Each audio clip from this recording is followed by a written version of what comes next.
Welcome to Unit 3.2, where we explore the various sources of finance available to businesses. Understanding these sources is crucial for making informed financial decisions. In this unit, we will analyze and apply different internal sources of finance, including personal funds, retained profit, and the sale of assets. These are essential for sole traders and businesses looking to reinvest. Internal sources of finance come from within the business. Personal savings are the top source for sole traders and partnerships, often supplemented by funds from family and friends. However, borrowing from loved ones can sometimes strain relationships. Profits are generated when businesses earn revenue from sales and subtract their expenses.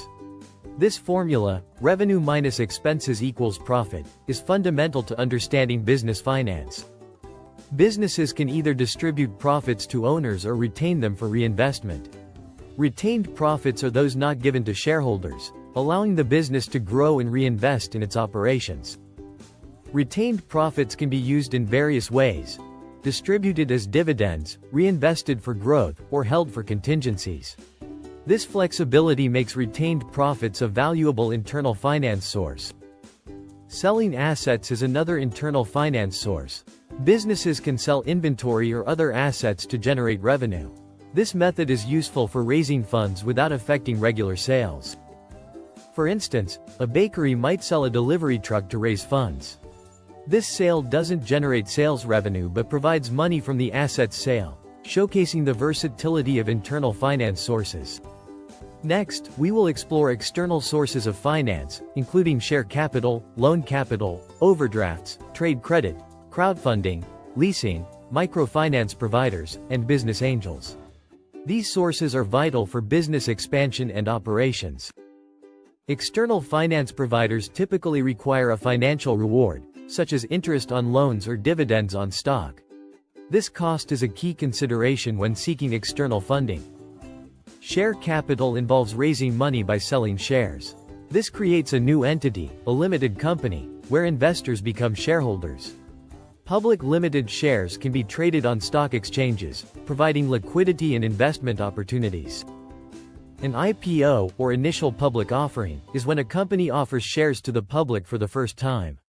After the IPO, shareholders can trade shares, but the company doesn't receive money from these trades. Businesses can borrow money from banks, paying interest over a fixed term. Loans may require collateral, which the bank can repossess if repayments are not made, making it a significant commitment. Overdrafts allow businesses to withdraw more money than they have in their bank account, providing a short-term solution for cash flow problems. However, high interest rates make this an expensive option. Trade credit lets businesses buy now and pay later, with no money changing hands at the time of purchase. This credit period, usually 30, 60, or 90 days, helps manage cash flow and operational expenses. Crowdfunding involves raising money from a large number of people, each contributing a small amount. This method, facilitated by the internet, is popular for funding projects and startups. Leasing is a contract where the lessee pays rent to use an asset owned by the lessor. It's a good solution for businesses that can't afford to buy, though it can be more expensive in the long term. Microfinance providers offer financial services to low-income individuals aiming to start businesses. They provide loans, savings accounts, insurance, and more, supporting entrepreneurship and economic growth. Venture capital involves large investments in exchange for ownership, typically at the start of a business. While there's a high risk of failure, successful ventures can yield significant returns. Business angels are individuals who invest in businesses, similar to venture capitalists who are institutions. They provide funding and expertise, helping businesses grow and succeed. In this section, we will evaluate the appropriateness of short-term and long-term sources of finance for various situations. Understanding the different types of financing options is crucial for making informed business decisions. Businesses require money for several key activities, including setting up the business, managing day-to-day operations, expanding the business, purchasing fixed assets like trucks, machines, and buildings, and investing in research and development. Each of these activities demands careful financial planning and management.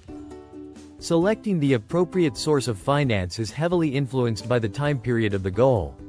Short-term goals are those that can be started immediately and accomplished quickly. Medium-term goals take 1 to 5 years, and long-term goals extend beyond 5 years.